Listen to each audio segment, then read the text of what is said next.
takeover with the CLA, and he has a tie on. And someone actually, like, the first comment he received was, "Nice tie." And I told him, I was like, unfortunately, you won't know if that is a compliment or a jeer, but that's okay. I like to think it was sincere. I like to think that that is the kind of sincerity that we encourage here at Grand Valley as a community. Hi, everybody. So glad you can make it. So happy to see you all on Zoom. What a treat to be here today. Jillian, did you do something different with your hair? It looks great. You're welcome. All right, let's throw in some housekeeping. First things first, CLA graduation, our sixth and final wheelhouse talk of the year will be celebrating the graduates of the Cook Leadership Academy. And you may want to invite friends, family, loved ones, I don't know, enemies to prove that you're better than them. And to do that, because graduation is fun and special, we actually have some physical cards that you can send out. Grace is displaying them proudly. She'll place them at some tables. Feel free to grab as many as you'd like. And send them out or hand them out to people that you think would be interested in attending. I think it's gonna be great. We've got Wayman Britt. He's pretty cool. He's done a whole host of things for the Grand Rapids community. He was also a pretty cool basketball player at some point. So I don't think that they will want to miss it. So that is a great opportunity. Also, as I mentioned, CLA Instagram takeover of Grand Valley Instagram today. Very exciting. During breaks, Christina may be coming around. If you're interested in doing like a little testimonial of like, hey, I'm such and such, and this is what I love about the CLA. During one of the breaks, hit her up and she will take a quick video of you and you can be featured. And then you can brag to all your friends that you were on GVSU's Instagram story. Note that the final Instagram or independent initiative deadline is today. If you're interested in attending a conference or a training, we've got some pretty cool ones that I've already been able to look at. So props to those folks. Get that application in. If you're like, oh my gosh, I want to do it, but I need the weekend. Wait, hold on a sec. Okay, cool. We will leave it open through the weekend. And if you do have any questions about independent initiatives, feel free to ask us today. And we can get you your answers. Self-reflection 6 is going to be April 15th. It's going to be in Kirkhoff, just like the empowerment one was. So I'm just going to tell you right now, because I just actually learned that yesterday. I assumed it was going to be in the alumni house and I was wrong. So it's in Kirkhoff. It's going to be in those same rooms. 2215 and 2216. And then after that, from 4 to 5, we'll actually be doing a mixer for the new cohort members who will have been accepted that previous Monday, the 11th, for next year's cohort. So if you want, you can stick around after, meet them. We'll hopefully be doing some activities, maybe some fun little things. It's a great way to introduce people to what the CLA can do. Really excited for that. And then I wanted to let you know about this really awesome opportunity that the Career Center is holding. It's an event called Student Leader to Professional, Communicating Your Experience. And that is going to be all about how to take your experiences, both as a leader, all the things you've learned in college, translate those to a resume, how to talk about those in an interview. I think that that's like a really, really important, useful skill, even if you're not graduating this year, just to be able to go and kind of retain some of that information and learn how to talk about your experiences within a variety of professional interviews and realms. I've got the date for that. The RSVP link will also be in next week's weekly email. So if that's something you're interested in attending, be looking out for that, and we'll make sure that you can get RSVP'd so that you can attend that. I think it's gonna be really great. Any questions, thoughts, good jokes you've heard recently? You can let me know later if you think of one. Grace, anything else for the good of the order?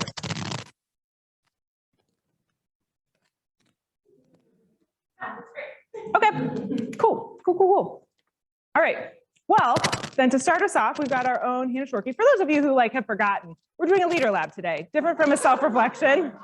Go back. This is a leader lab. So as you remember from last semester, we're gonna have some folks up here talking about their experiences, leadership philosophies, things that guide their practice, the work that they're doing in their communities. And so we've got Hannah up first. My name is Hannah, first year fellow.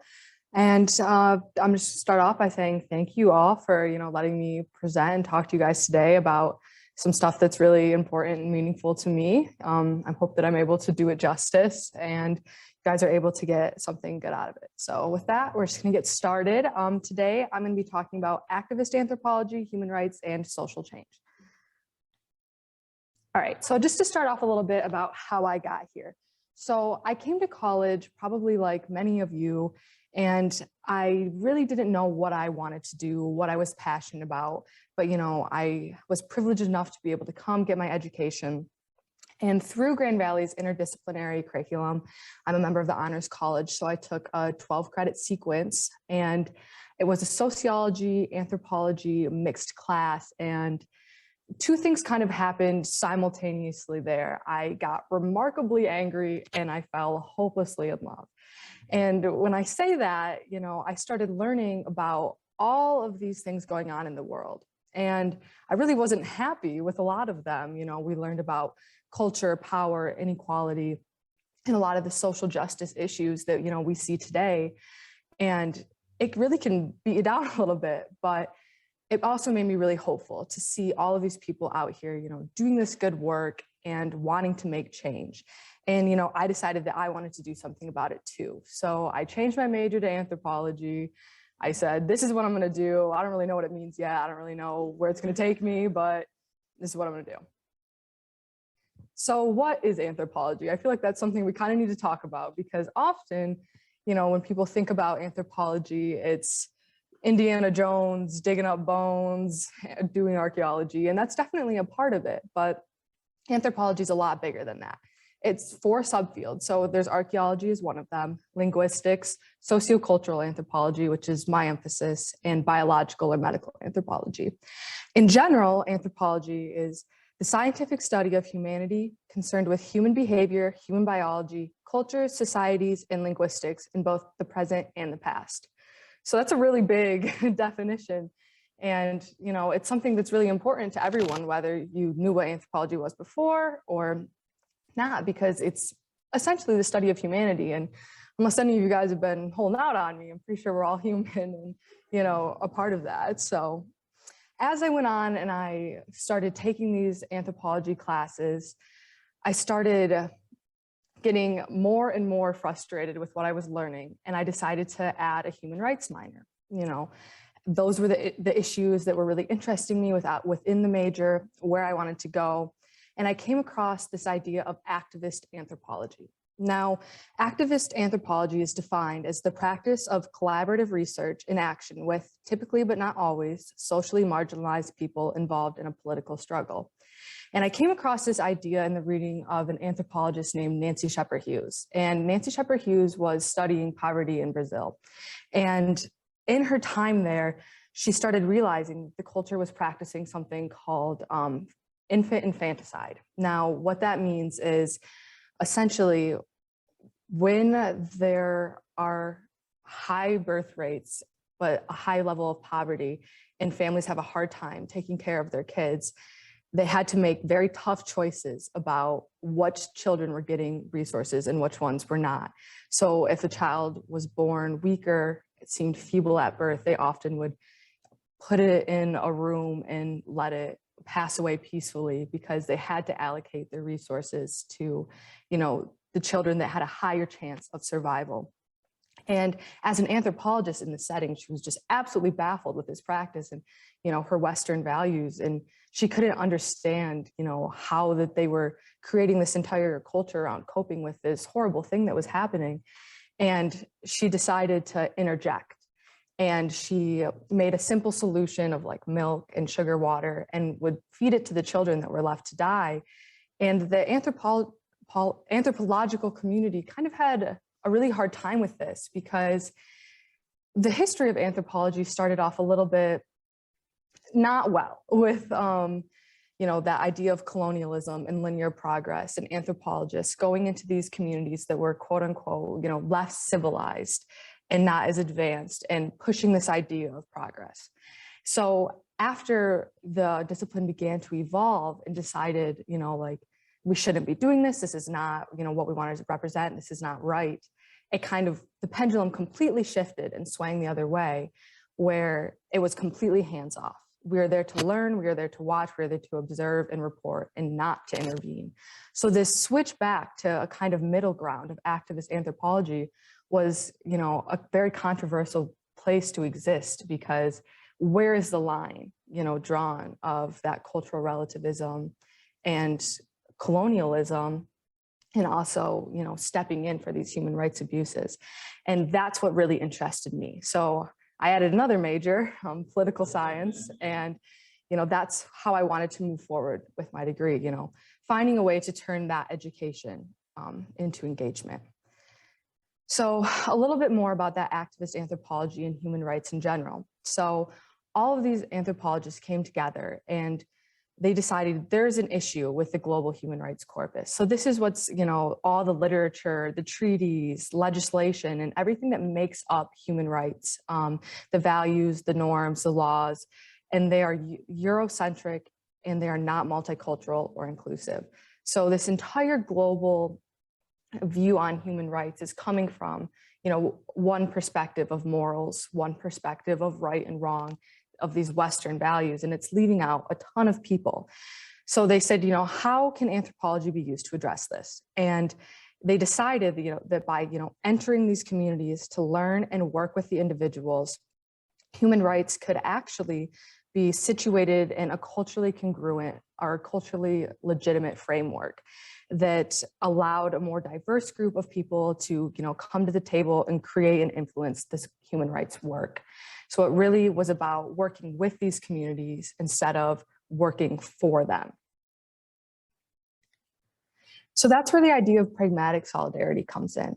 And pragmatic solidarity is that you need to do human rights work with others, but most importantly, with those whose rights are being abused. And this idea, recognizes that relative privilege and complicity that we as, a Western culture, kind of exercise. So it acknowledges that there's that agency, knowledge, and capacity within these communities, but what's missing is the resources, the access, and the opportunities, that's what's limited. So that these groups aren't, always having these human rights abuses because they can't solve them for themselves, because they're not able or they're not capable, but they're not given the same, abilities and opportunities that we may be. And, the complicity that we see in that with even things like fast fashion or, us, buying those products that human rights are being abused to be made, that we all play a role in that and perpetuating that system on a global scale. And this idea kind of challenges that savior complex that, I'm sure a lot of you have heard about, where we're coming in and trying to save these groups, but rather what needs to be done is to work with them to frame these values in a way that makes sense for everyone involved. So that brings us to practical idealism. As I went through this and I'm learning all this stuff and I'm like, what do I fit into this? How can I make a difference in this big global scale? And basically practical idealism is a way of living that, you allow your passions and values to inform the different aspects of your life. So your choices, your careers, what you're doing. And practical idealists are, quote, not content to merely envision positive change, but are committed to making choices in their own lives that will help them bring that change and are well informed about their options. Likewise, practical idealists can be attorneys, physicians, mutual fund managers, or corporate executives. They just need to avoid being sucked into a way of life that precludes mindlessness and doing good for society. So I got introduced to this concept and I was like, okay, what can I do? What choices can I make on a small scale and a big scale that can take these things that I'm really passionate about and do something with them? So I identified my cause, what am I passionate about? And for me, it was that legal and institutional foundations that are perpetuating sociocultural conditions in nations all around the world and informing conditions of structural violence, impacting individuals' abilities to progress through legal systems and have access to human rights legislation. So that's what I wanted to tackle. That's what I wanted to work with. And I thought, what can help stop that problem? And I've decided that through the application of beliefs, practices, education, and legislation that were holistic and varied, traditional Western ideologies didn't have to exist as that dominating force in the international community. So that was kind of my big overarching thing. And then I decided, how can I use that now and in the future? So I started by trying to turn this education into engagement. And I started volunteering at the Legal Assistance Center. So the Legal Assistance Center is in the Kent County Courthouse, but it's a nonprofit, so it's not affiliated with the courthouse. And it provides free legal self-help services regarding courts, substantive law, and legal procedure to the people of Kent County. So the thought here was, how can I enter the community, understand what is needed and what's happening, and then use my privilege, my knowledge, my education, and help affect that positive change.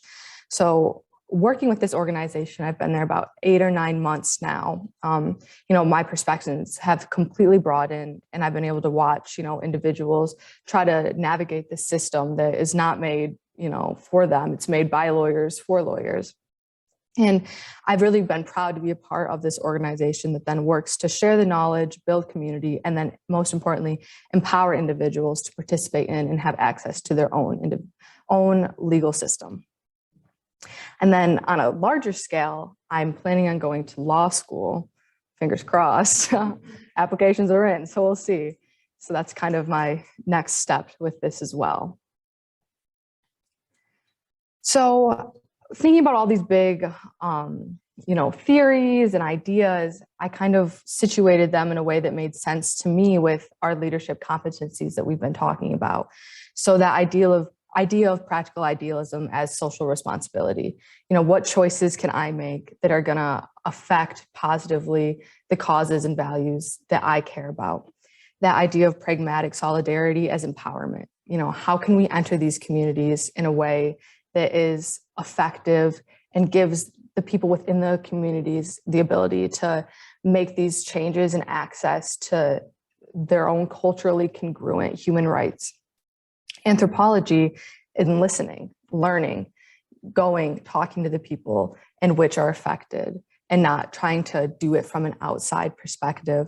And then activist anthropology as problem solving, going in, listening, identifying what is the problem, and then deciding and working with the people in the community on how you can find positive solutions. And then that leads to positive social change, in theory, hopefully. All right, does anyone have any questions?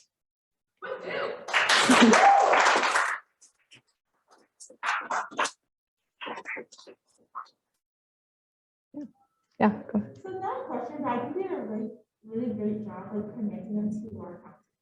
Thank you. I have a question. Yeah. So you talked about getting remarkably angry, learning about these things.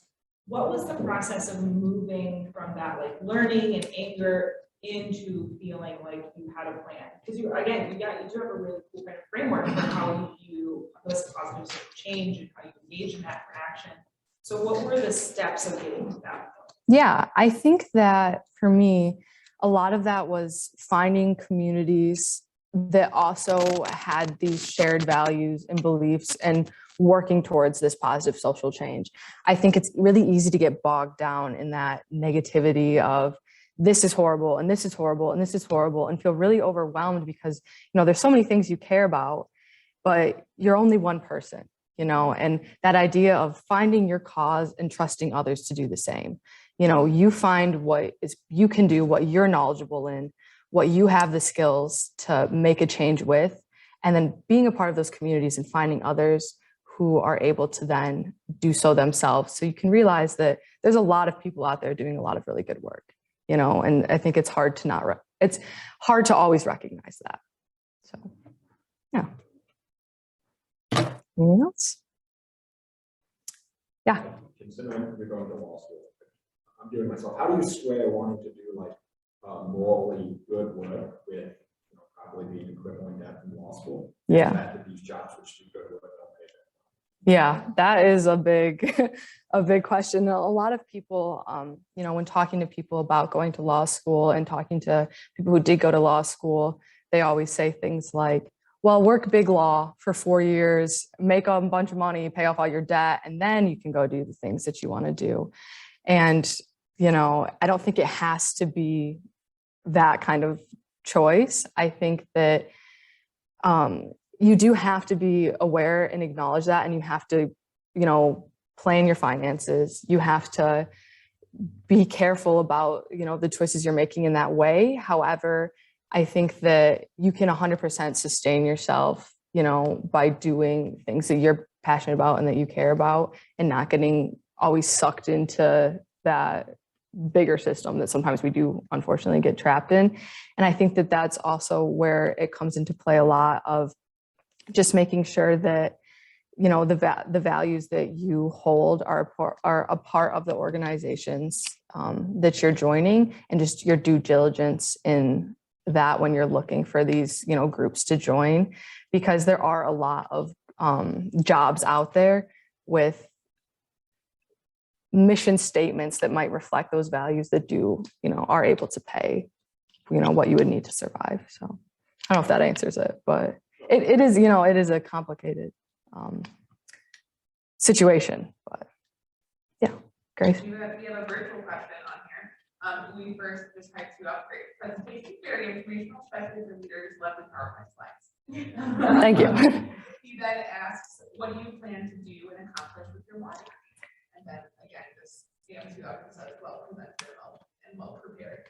And I'll even add to Uli's question on what do you plan to do and accomplish with your law degree. How do you plan on incorporating activist anthropology and the concepts of your work in law? Yeah, I always tell people that I don't think that I would be able to, be a good lawyer or do as much and have as meaningful use with my political science degree if I didn't have that anthropology degree with it to inform it. I think that what I want to do is international law and policy and legislation creation. And through that, taking what I've learned with anthropology to create and shape laws that make sense to the people that they're being applied to in culturally congruent manners. I think often with human rights, what we see is these values may be underlying in the same, but they're expressed in different ways that don't make sense to opposing cultures sometimes.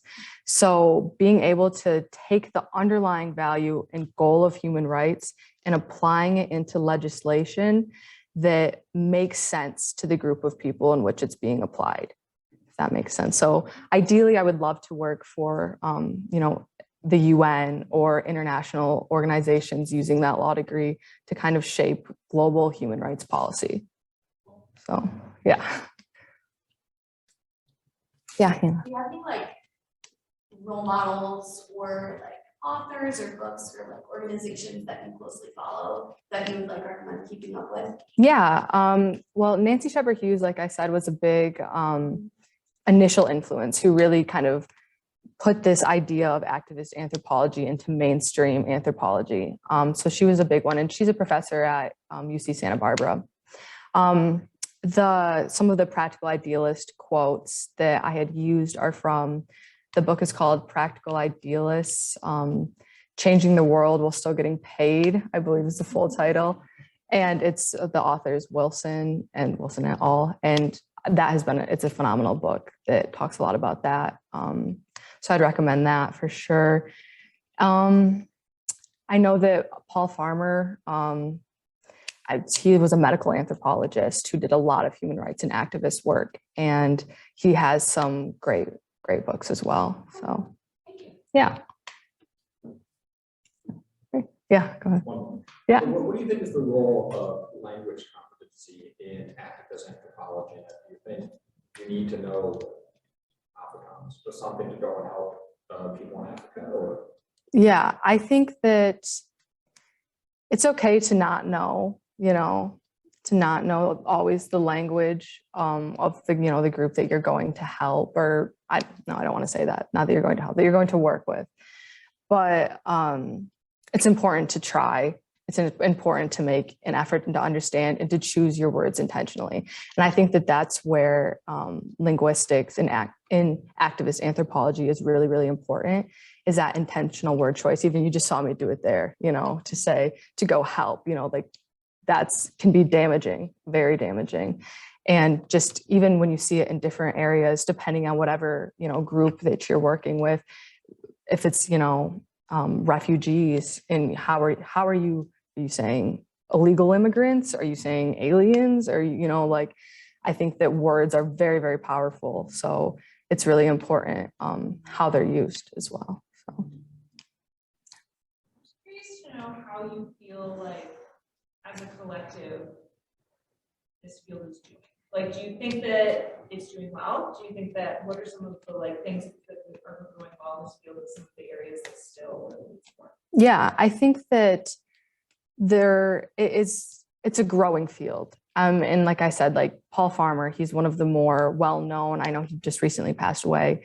And he's done a ton of work that has been pretty accessible to people who aren't in academics. And I think that that's one area where it could improve, is a lot of what is being done sometimes is very academic, and in that academic sphere where it needs to be more accessible to other people who are doing them, and more interdisciplinary as well. You know, I think obviously I'm a little biased, but I would love to see everyone take, you know, anthropology classes, because it's about people and it's about culture. And that's something that everyone is going to have experiences with and is going to need to know. It's about, you know, being inclusive and being sensitive. And I think that it could definitely be more well known. Like I said, in general, anthropology a lot is seen as like archaeologists digging up bones, and there's so much more to it. So, yeah.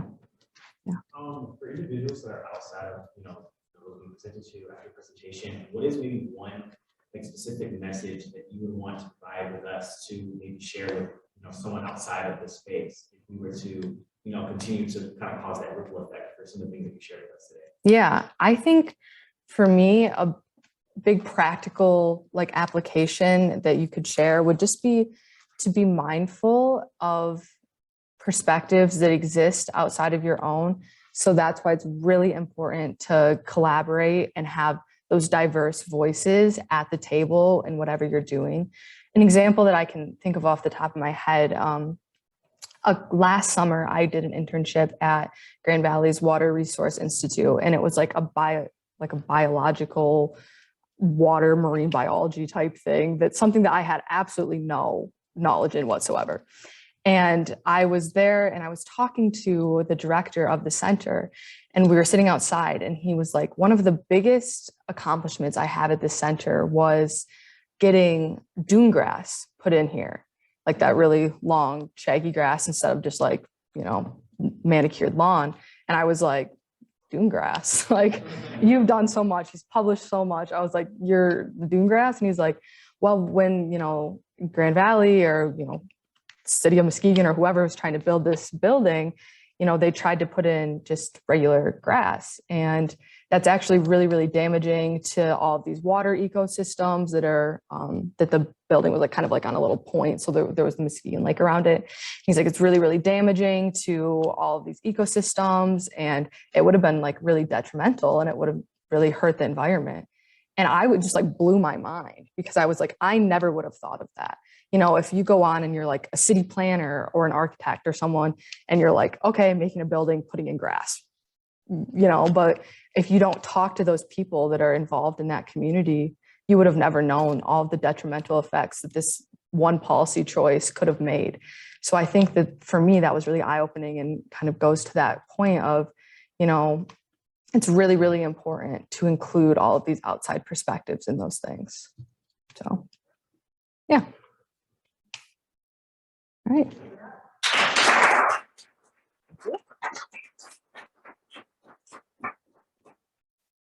And so then, do we want to do questions right now? Yeah, Or? yeah. So this will just be, I mean, questions to consider in your small groups, conversations to have at your tables. Yeah, so just some things, yeah, to talk to your tables. So, you know, what is your cause? Like, what issues are you passionate about? What do you want to see going forward? What do you want to tackle? And then what do you have and what do you need? So, you know, what knowledge and experiences do you have that you can contribute to your cause? What knowledge and experiences do you still need to further your understanding? And what communities can you join or collaborate with to do so? And then where are you going? How can you incorporate your values, passions, and causes into your life moving forward? So are they a part of your career? Are they something separate? Is it, you know, a hobby, a volunteer thing you do? what does that look like in terms of the future? Yeah. Go ahead and discuss.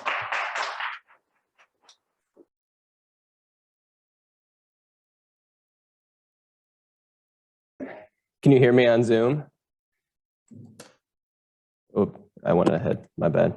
Yes. All right, hello everyone. I'm Chris Marco. I'm a senior at Grand Valley, political science major, second year in CLA. Thank you for having me here. Grace, Abby, why me? Anyway, today's topic is crisis leadership. And I'm currently having a crisis because public speaking is not my forte. But I think it's a fitting subject because the world's state of affairs is a little crisis-esque. The crisis meter is through the roof.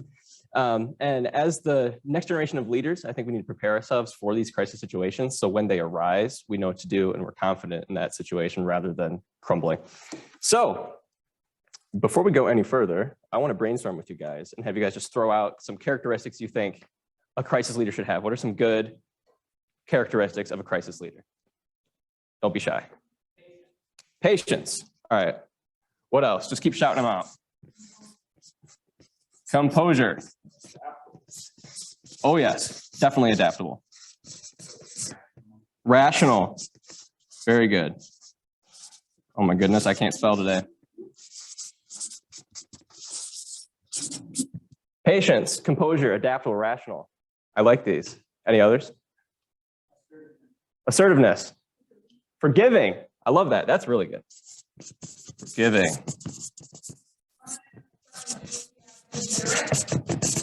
Considerate. Confident. Organized. I need to work on that. All right. I think this is a really nice looking list, not handwriting wise, but topic wise. I really love, we got the green, killing it. Anyway, so now that we have some ideas of what we think good characteristics of a crisis leader are, I want to go in first to a definition from a scholar on crisis leadership, and then I want to go into the characteristics scholars say a crisis leader should have. So with that, definition of crisis leadership. This comes from Dr. Ngubani. I'm sorry if I pronounced that incorrectly. He is a scholar from South Africa and a municipal manager and scholar of public administration. The three parts of crisis leadership to him, it is the process by which an organization or team deals with a major unpredictable or threatening event. It is the application of strategies designed to help an organization or community deal with a sudden and significant negative event. And finally, it is the ability of employees, managers, individuals to deal with that emergency situation. So let me turn my page here. I want to give you guys three introductory examples to crisis leadership, and then we're going to go in and break down these characteristics that these examples show. So these three examples, George Washington at the Battle of Long Island, myself, and Vladimir Zillinski in Ukraine. If you can't see in the picture of myself, I'm holding a sign that says I have no idea what I'm doing. That's really fitting. So first example for my fellow history buffs out there, George Washington at the Battle of Long Island in 1776. That was 246 years ago. So I'll try not to bore you guys and I'll go quickly. So to briefly summarize, it's 1776. Revolutionary War is not going particularly well for the colonists in George Washington. They are currently in New York in preparation for an invasion by the British. Washington has 10,000 troops in Long Island, and they're surrounded by 32,000 redcoats. Those are not very good odds at all. After a first skirmish, Washington loses 1,000 men. So now he has 9,000 compared to 32,000 redcoats. Again, not very good conditions for the colonists. Morale was low and things looked pretty desperate. Rather than capitulate, Washington and his staff came up with a very daring plan: sneak across the East River and escape under the cover of darkness. This plan required three characteristics of crisis leadership: decisiveness, collaboration, and transparent communication among the officers.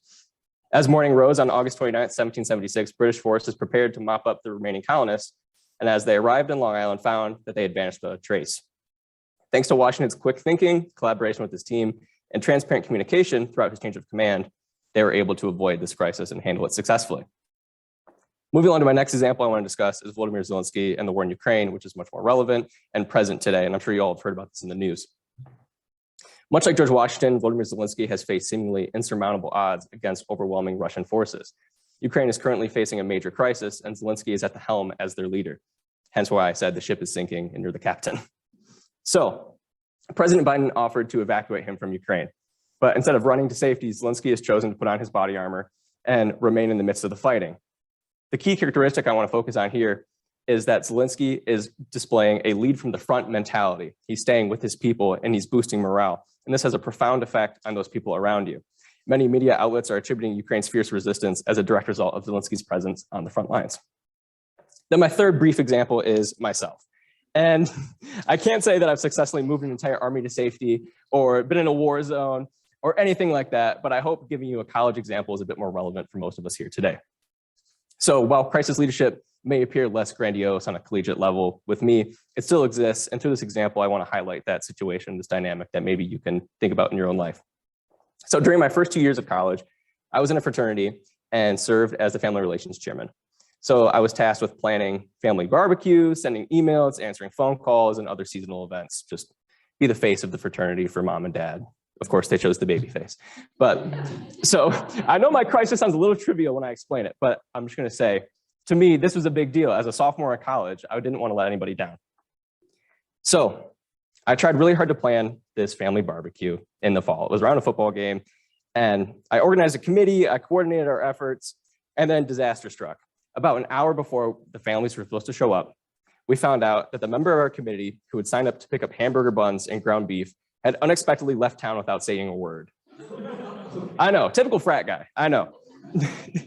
Saying this sounds laughable, but to me, this was the great beef crisis of 2019.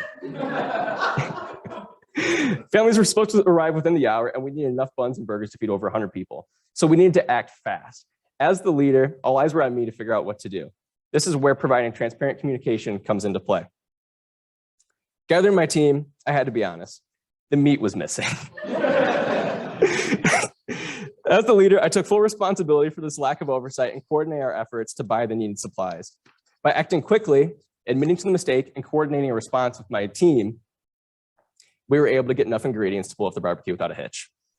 Each of these examples reflects key characteristics of effective crisis leadership, which we're about to discuss a little bit further. So Hannah had this great graph, and it was so organized. I have gifts. So that's my contribution to you guys. I don't have graphs, but I have gifts. Bill Nye, come on. So as I researched qualities of a good crisis leader, I found a lot of results and a very wide range of answers. So I did my best to try to take this wide range and find commonalities between them. And so I put together 10 of the most frequent qualities of a good crisis leader that I found in my research. These come from Forbes. And again, Dr. Nugdubani, sorry if I'm saying that wrong. So 10 characteristics. Number 1, decisiveness. This is making decisions quickly and effectively. 2, being innately collaborative. Collaboration with your team is critical to your overall success. 3, listen to unpopular advice. Sometimes it's tough to hear, but it's important. During a crisis, it's important to be able to think outside of the box and consider new approaches in order to find a solution to the problem.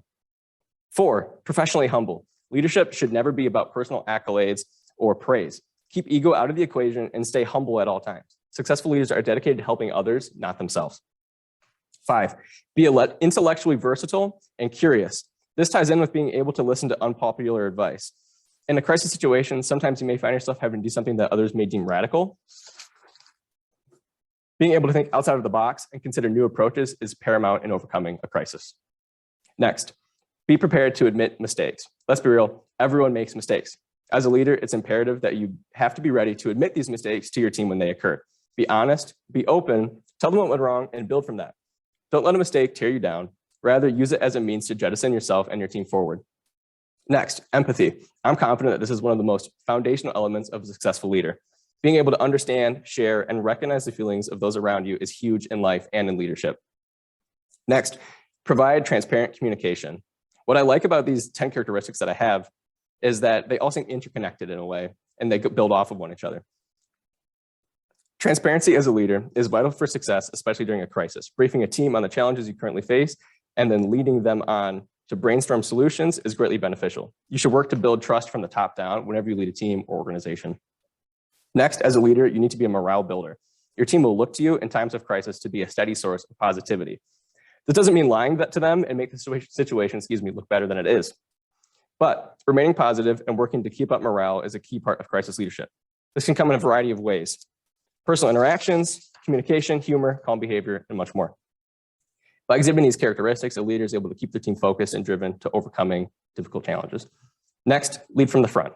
At the Battle of Princeton in 1777, George Washington had 2 horses shot out from under him as he rode with his men into battle. And upon conclusion of the fighting, 4 bullet holes were found amongst his clothing, but he hadn't been shot. Many historians attribute the Americans' victory that day to George Washington's daring leadership and personal presence at the front during a key counterattack. I'm not saying to go out and try to get shot as a leader. That would be crazy. But the point I'm trying to make is that being present is key to your team. It can make a big difference in your overall success. It shows them that you're one of them and you're willing to get dirty with them as you're going through your process of trying to overcome a crisis. So now that I've discussed the key characteristics of a successful crisis leader, I want to give you all an action plan of steps you can take to successfully lead through a crisis. The first step is to acknowledge people's fears and then resolve.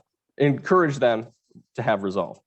As a leader, strive to provide an honest account of the challenge ahead and recognize any possible difficulties, but offer credible hope to others. 2 examples of this I want to share with you are FDR during the Great Depression and Winston Churchill in World War II. So first, 1933, FDR said during his first inaugural address, "The only thing we have to fear is fear itself." This came during one of America's greatest crises, the Great Depression. As the country buckled under financial stress and many citizens lost their livelihoods, FDR assumed the helm as the nation's leader. His inaugural address was solemn and sober. He laid out the challenges facing the American people and then went on to speak in a determined tone on how he planned to overcome the crisis. By speaking candidly and offering hope, FDR worked to begin the long process of pulling the US out of the Great Depression. The next example I want to give is Winston Churchill during World War II.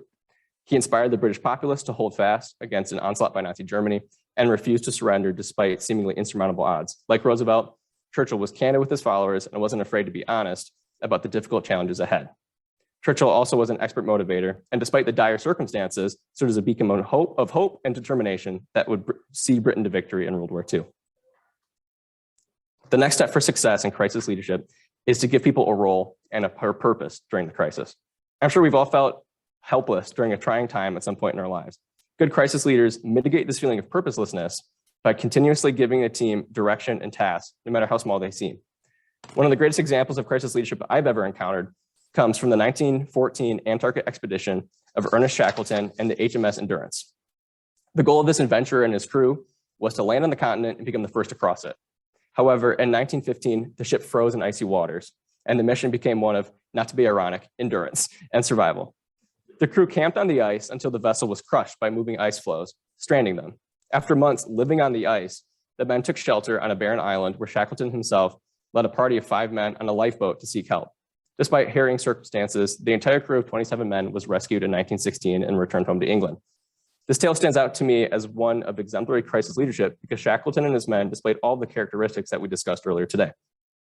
During this whole ordeal, Shackleton continued to give his men a sense of purpose and meaning. Each day he gave daily orders ranging from collecting wood from the ship for fires to hunting parties and cooking duties. By maintaining discipline and showing his men their work still mattered, Shackleton helped his crew overcome this icy ordeal. So I've offered a lot of examples today, and I don't want to make your head spin. So I'm going to just wrap up by giving you the 3 F's of crisis leadership. First is to have fortitude. Be decisive and calm. That shows strength. Leaders are signal senders, and having fortitude and calmness during a crisis is a powerful signal to your team. Each of the leaders I've discussed today displayed their own form of fortitude during a crisis. Next is to be forthright. This ties back to the characteristics we started with, like communication and being prepared to admit mistakes. Honesty is key to a leader's credibility. Admit when you don't know something and guarantee that you'll get back to them when you do. Finally, follow up. Circle back with people to answers to questions that they posed to you when you didn't have answers for initially. As part of the follow-up, keep people updated on new information, even if it is bad news, and update them on the progress that your team is making. Highlight any wins. Crisis leadership can be stressful. It's called a crisis for a reason. Something has gone horribly wrong, and it's up to you as a leader to lead your team through the storm. That being said, things shouldn't always be dark and dreary. Highlight any win, regardless of how large or small. Positivity is power in life and in leadership. And as the leader of a team or community during a crisis, it's up to you to pass it on to others around you. So to leave you, I want to leave you with a quote from Dr. Martin Luther King Jr., who said, "The ultimate measure of a man is not where he stands in the moments of comfort, but where he stands at times of challenge and controversy." Thanks for listening to my spiel.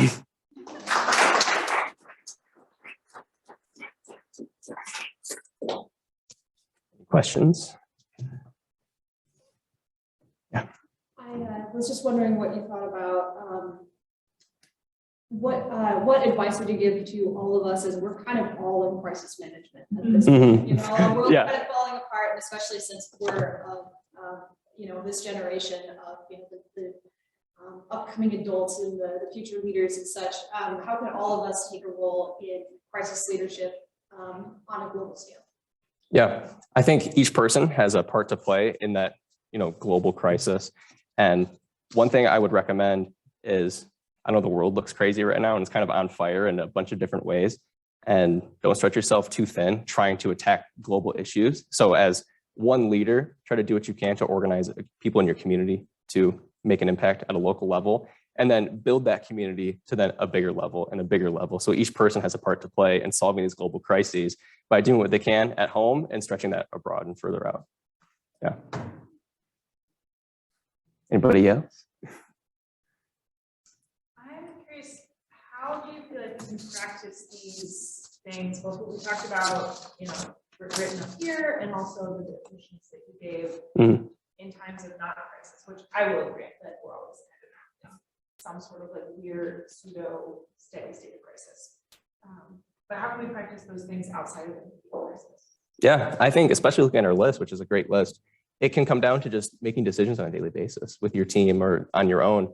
Just making sure you're practicing patience and being calm as you're making decisions and being rational and being empathetic. It doesn't have to be a crisis and seem like the world's on fire to make these decisions as a team. So just practicing these behaviors during a calm period would be even better, because then once you go into a crisis, you already have practiced these on a daily basis of being calm, being empathetic, being decisive, and so on and so forth. Well, that's what I have for you guys. So let's debrief. Here are these questions I have for you guys.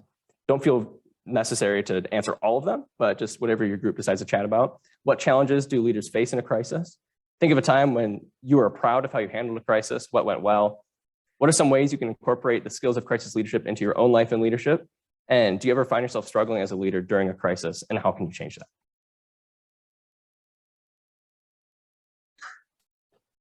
Zoom, can you hear me? Do I sound good? I'm going to assume that you're not online. Thank you. All right, so hello everyone. I'm Cameron. I'm doing something a little different today. I don't have any PowerPoint slides whatsoever, and I really don't have a script. And because of that, I do that because I'm trying to essentially connect with all of you while I'm having this conversation. And it's the easiest way for me to get into the flow state. So if I'm wandering around, you know, that's just why. It's because I don't have a script. So my background a little bit, this is my second year in Cook leadership. I'm a lead fellow.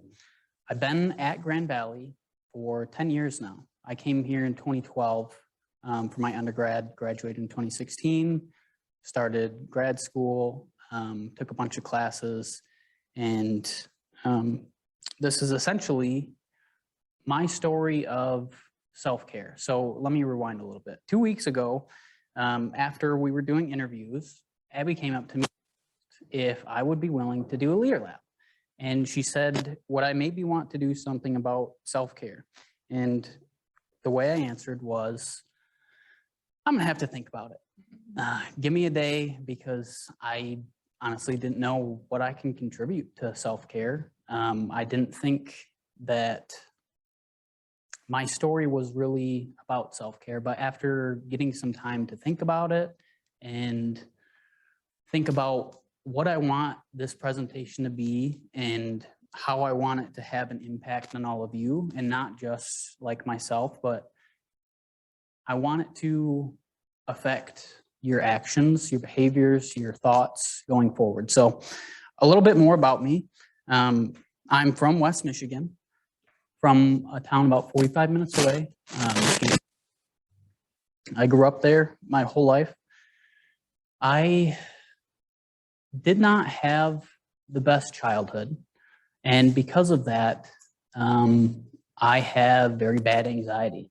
So I don't know if you guys, the last time I was up here, I mentioned it and I said, you know, if you looked at my hands, you could see that they are probably trembling.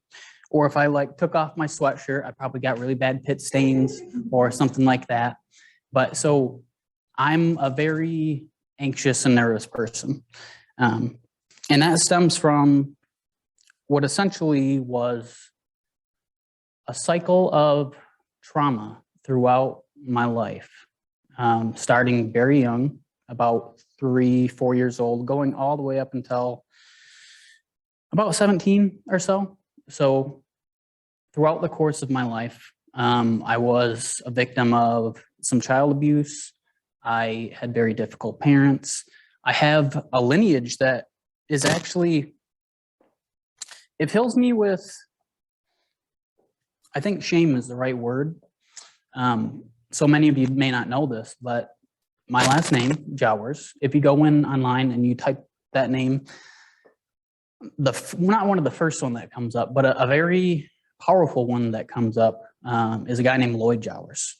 And if none of you know who Lloyd Jowers is, Lloyd Jowers was somebody who was sued by Coretta Scott King, and she also sued the United States government, and he was essentially involved in the assassination of Martin Luther King. So my story isn't easy to tell, and it's shameful, quite honestly, because my family has played a part in a dark time in our country's history. And so it's not something that, you know, I don't go up to somebody when I first meet them and I say, hey, I have this very dark history. You want to get some drinks sometime? You want to go hang out and talk about it? So that's just a little bit about myself. That's a little bit about my background. So at the end of high school, I experienced an event that kind of was the culmination of all this trauma. I had the same group of friends throughout middle school, high school, and there was an instance where these three friends essentially like backstabbed me, kind of. They set me up to get jumped by some friends. It was over a girl. It's always over a girl. And that really had a huge effect on my mental state, my emotional state. And I went into a really, really deep depression. And depression for me wasn't, I'm sad all day, I'm going to sit at home crying, I'm going to eat cookie dough on the couch and watch good movies. It would be Marvel movies and Star Wars for me. It's probably not a rom-com. So I got really depressed. And then I went to college. And my first year of college, I was in the honors dorms, and I didn't have any friends there. And the roommate that I had was pretty terrible. So all of this culminated in the end of my freshman year, where I was on the brink of dropping out of school until one of my friends essentially sat me down and said, you know, how much longer do you want to feel like this? You know, how much longer do you want to put yourself through this and put everyone else through this? So that was when my journey of self-care eventually began. And it started with going to the doctor. And I went to the doctor, and the doctor said, I'm going to send you to a psychologist. And the psychologist said, here, take these tests. I'm going to send you to a psychiatrist. And the psychiatrist said, here, take a bunch more of these tests. And I was eventually diagnosed with generalized anxiety disorder. So if none of you know what that is, it's a disorder that comes from trauma, essentially, and it manifests itself in physiological responses at times of, well, it could be any time. So an example of some of these physiological responses and what they do to me. So at certain times, you know, when you're going to like Meijer and you're going to check out and there's a line of people behind you, and you go to give your money to the cashier and they give you a stack of bills and change, and you frantically rush to put it in your wallet because you don't want to be perceived as taking other people's time up. That feeling that you get in the pit of your stomach, I get that all the time. And it could be for no reason whatsoever. And it's very difficult to control, and it's difficult to manage. But because of self-care I have been able to manage it, and I have been able to share what I know about that in a way that I hope gets some people through other instances that could cause trauma. So I talked a little bit about my personal self-care journey. I got diagnosed, and the diagnosis was a game changer because I finally had something that when I had a behavior that I couldn't explain, when somebody asked me, "What's wrong with you?" I could finally say, "This is what's wrong with me. This is what explains why I'm acting the way I am, why my body reacts the way it does, why even though there may be a party full of all my friends, why my body says, I'm too afraid to go to it. I want to see you. I love all of you. But right now, my body's saying, I can't do it." So the diagnosis was huge because then I could put into words what I was feeling. And once I did that, I started learning different methods of self-care. So the first thing I learned was that self-care is essentially treating yourself like somebody who you have a responsibility to take care of. So we all have family members, right? We all have grandparents. Some of us will have kids quite soon. And self-care is treating yourself like somebody who you have to take care of. So would you let your grandparents spend all of their money on a bunch of stuff and go broke and not have any money to retire on? Would you let your son or daughter go through life eating ice cream for breakfast every day and treating people like garbage and being distant from family members for a long period of time? And the honest truth is you wouldn't, because if that was somebody that you had a responsibility to take care of, you would know that we have to force ourselves to do these things because it's not something that is voluntary. So self-care is not voluntary. That was the very first thing that I learned. It's something that you have to continuously put effort and continuously put practice in, because there are going to be moments in all of our lives when we're in a crisis. And it's kind of nice that this connects to the other presentations that we did. So there's going to be moments when we're all in a crisis. And this kind of gets into why self-care is important. So all of us have parents, and eventually all of us are going to lose those parents. And unfortunately, over the last 3 years, I had to experience some of that. And it was really, really hard. I got married 3 years ago, and I wanted to expedite my wedding so that my mother-in-law could be there because she's had cancer for 10 years. We ended up getting married. She got to come to the wedding, but sadly, we lost her less than a year later after isolating away from her for months on end because of COVID.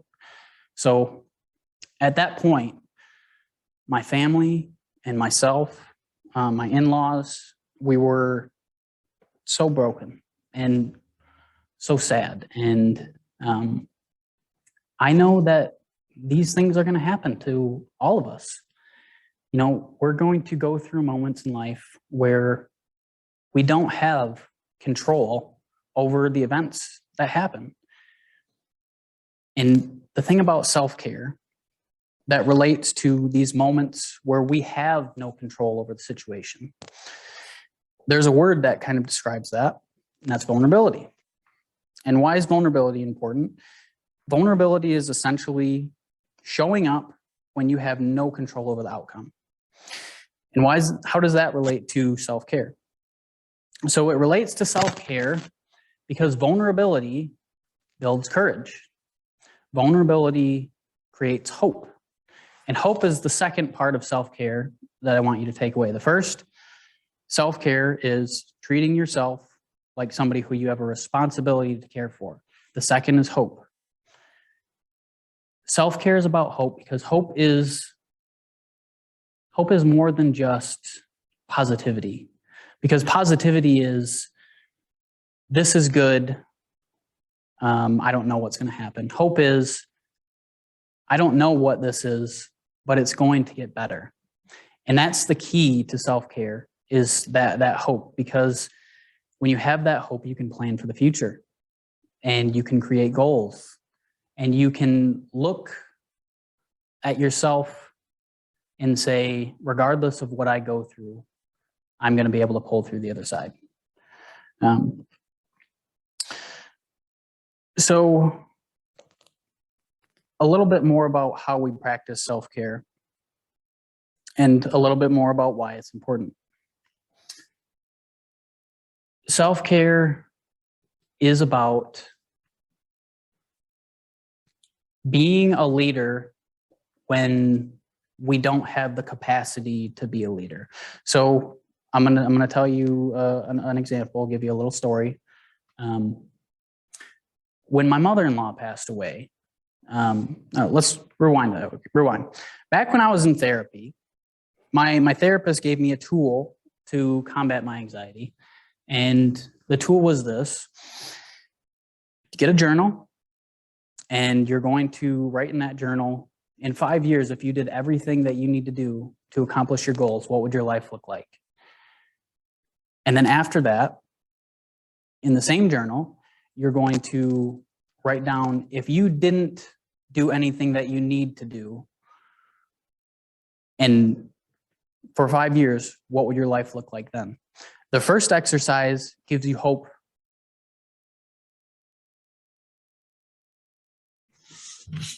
Third one, what activities / relationships bring meaning to your life? What is your life's purpose?